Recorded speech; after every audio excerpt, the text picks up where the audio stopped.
Hi everyone.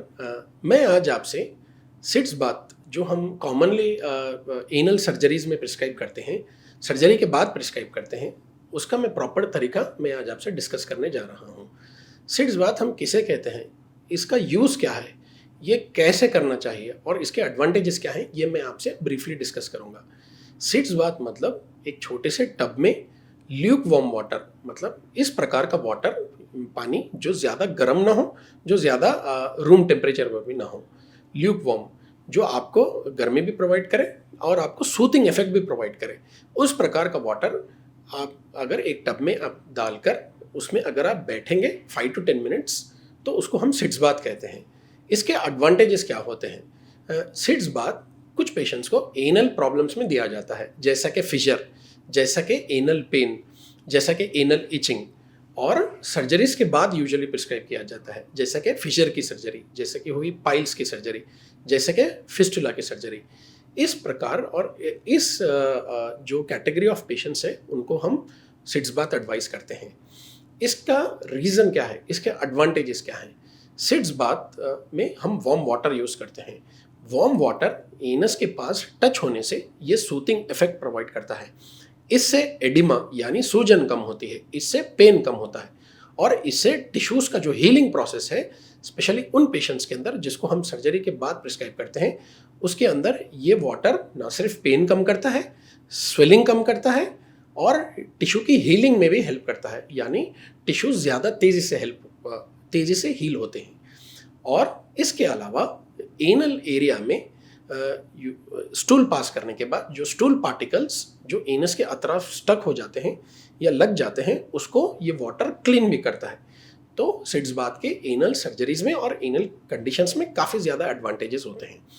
इसको proper way में कैसे करना चाहिए? सिट्स बात को नॉर्मल टब में वाटर पोर करके उसमें नहीं बैठना चाहिए, ये काउंटर प्रोडक्टिव होता है।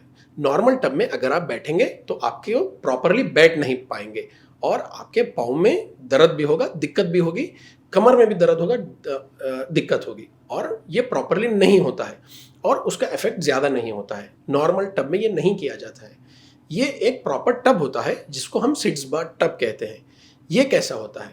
ये एक शैलो टब होता है, यानी ये ज़्यादा डीप नहीं होता है, ये नॉन शैलो होता है। और इस टब को आपको किसी छोटे से स्टूल पे रख के या चेयर पे रख के, या सबसे बेस्ट एक वेस्टर्न डब्ल्यूसी जो टॉयलेट होता है उसमें वेस्टर्न डब्ल्यूसी में आपको उसको एडजस्ट करके उसके अंदर वार्म वाटर करके प्रॉपरली बैठना होता है। और जब आप बैठते हैं तो आपको एनस का एरिया उस वार्म वाटर में डिप करना होता है। एनस का एरिया वार्म वाटर में डिप करके आपको थोड़ा सा सामने झुकना होता है। अगर आप ऐसे करेंगे तो एनस का एरिया प्रॉपरली ओपन होता है और थाइस प्रॉपरली एनस को वार्म वाटर से टच होने देते हैं, उसमें हिंड्रेंस नहीं करते हैं। अगर आप इस प्रकार से अगर करेंगे सिट्स बात, तो ये बहुत इफेक्टिव होता है।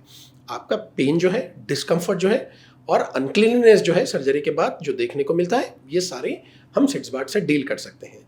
सिट्स बात कितनी देर तक करना चाहिए? अगर आप प्रॉपर सिट्स बात जब भी आप करें, आप ये मेक श्योर करना चाहिए कि आप एक 5 to 10 minutes properly warm water में बैठें, और जैसे ही वाटर का वार्मथ कम होता है तो आप उसको स्टॉप कर सकते हैं। दिन में सिट्स बात आप कितने भी टाइम कर सकते हैं, आपके कंफर्ट लेवल पे ये बेस्ड होता है। यूजुअली हम ये 3 से 4 टाइम प्रिस्क्राइब करते हैं, और ये 3 से 4 टाइम प्रिस्क्राइब करने का रीज़न ये होता है कि अगर आप इससे ज़्यादा टाइम करेंगे तो उसका उतना बेनिफिट नहीं होता है। लेकिन अगर आप 3 से 4 टाइम अगर प्रॉपरली अगर करेंगे तो होल डे इसका इफेक्ट होता है, और ये काफ़ी आपको हीलिंग में, स्पेशली सर्जरी के बाद जिन पेशेंट्स को हम एडवाइस करते हैं, हीलिंग में हेल्प करता है।